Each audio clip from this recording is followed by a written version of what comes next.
കഴിഞ്ഞ 2-3 ദിവസങ്ങളായി നമ്മൾ ചിന്തിച്ചുകൊണ്ടിരുന്ന വിഷയമായിരുന്നു ആത്മാവിന്റെ ഫലങ്ങൾ. ആത്മാവിന്റെ ഫലങ്ങളായിരിക്കുന്ന സ്നേഹം, സന്തോഷം, സമാധാനം, ദീർഘക്ഷമ, ദയ, പരോപകാരം എന്നിവയെ പറ്റിയിട്ടാണ് നമ്മൾ ഇതുവരെ ചിന്തിച്ചത്.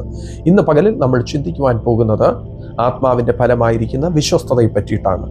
ഇന്ന് പകലിൽ സ്വർഗം വിശ്വസ്തന്മാരെ നോക്കുന്നു. വിശ്വസ്തന്മാരുടെ എണ്ണം കുറഞ്ഞുകൊണ്ടും ഇരിക്കുന്നു. അതെ, ഈ അവിശ്വസ്തതയുള്ള ഈ ജനറേഷനിൽ നിന്ന് സ്വർഗത്തിന് ദൈവം 5 വൻകരകളിലായി സ്വർഗത്തിന് ദൈവം ദീർഘക്ഷമയും ദൈവമുള്ള ദൈവമായതുകൊണ്ട് വിശ്വസ്തന്മാരെ പിന്നെയും എഴുന്നേൽപ്പിച്ചുകൊണ്ടിരിക്കുന്നു. കർത്താവിൻ്റെ വിശ്വസ്തതയ്ക്കായിട്ട് നന്ദിയോടെ സ്തോത്രം ചെയ്താട്ടെ. ഒരു ഉണർവിനായി സ്വർഗത്തിന് ദൈവം പിന്നെയും വിശ്വസ്തന്മാരെ അന്വേഷിച്ചു കൊണ്ടിരിക്കുന്ന ഒരു പ്രഭാതമാണ് ഈ പ്രഭാതം. അതെ, ഇന്ന് പകലിൽ കർത്താവിൻ്റെ സന്നിധിയിൽ വിശ്വസ്തതയോടുകൂടി നിങ്ങൾ ഏൽപ്പിച്ചു കൊടുക്കുന്നെങ്കിൽ നിശ്ചയമായിട്ടും സ്വർഗത്തിന് ദൈവം ഒരു ഉണർവിനായി നിങ്ങളെ ഉപയോഗിച്ചിരിക്കും. എല്ലാവർക്കും താലന്തുകളുടെ ഉപമ നന്നായിട്ട് അറിയാവുന്നതാണ്. യേശുക്രിസ്തു തൻ്റെ ശിഷ്യന്മാരോട് പറഞ്ഞു കൊടുക്കുന്നത് കുറിവാക്യമായി വിശുദ്ധ മത്തായിയുടെ സുവിശേഷം 25:21 ഇങ്ങനെ വായിക്കുന്നു: നല്ലവനും വിശ്വസ്തനുമായ ദാസനെ, നീ അല്പത്തിൽ വിശ്വസ്തനായിരുന്നു, ഞാൻ നിന്നെ അധികത്തിന് വിചാരകനാക്കും. അതെ, ഇവിടെ യജമാനൻ തൻ്റെ ദാസർക്ക് താലന്തുകളെ കൊടുക്കുന്നു. ഒരു വ്യക്തിക്ക് 5, മറ്റൊരു വ്യക്തിക്ക് 2, മറ്റൊരു വ്യക്തിക്ക് 1. അവർ താലന്തുകളെ വ്യാപാരം ചെയ്യുന്നതായിട്ട് കാണുന്നുണ്ട്. 5 താലന്തുള്ളവൻ 5 കൂടെ വർദ്ധിപ്പിക്കുന്നു, 2 താലന്തുള്ളവൻ 2 കൂടെ വർദ്ധിപ്പിക്കുന്നു. പക്ഷെ 1 താലന്തുള്ള വ്യക്തി അത് കുഴിച്ചിടുന്നു.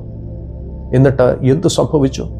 യജമാനൻ അവിശ്വസ്തൻ ആയ ഈ ദാസനെ അതെ ഇരുളിലേക്ക് തള്ളിക്കളയുന്നതായിട്ട് നമ്മൾ വചനത്തിൽ കാണുന്നുണ്ട്. അവിടെ പല്ലുകടിയും കരച്ചിലുമുണ്ട്. അതെ, നിത്യ അഗ്നിക്ക് ഏൽപ്പിച്ചു കൊടുക്കുന്നതായിട്ട്, അതായത് നിത്യതയ്ക്ക് അവകാശിയാവാൻ സാധിക്കാത്ത ദാസനെ പറ്റിയിട്ടാണ് അത് ചൂണ്ടിക്കാണിക്കുന്നത്.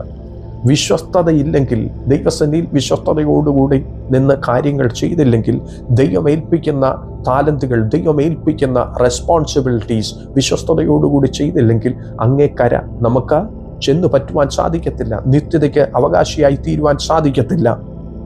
ഇന്ന് പകലിൽ കർത്താവ് വിശ്വസ്തന്മാരെ അന്വേഷിക്കുന്നു. ഏൽപ്പിച്ചു കൊടുത്താട്ടെ. അതെ, ഇന്ന് ഏതെങ്കിലും മേഖലകളിൽ മേൽ അവിശ്വസ്തതയുണ്ടെങ്കിൽ ദൈവത്തോട് ക്ഷമ പറഞ്ഞാട്ടെ.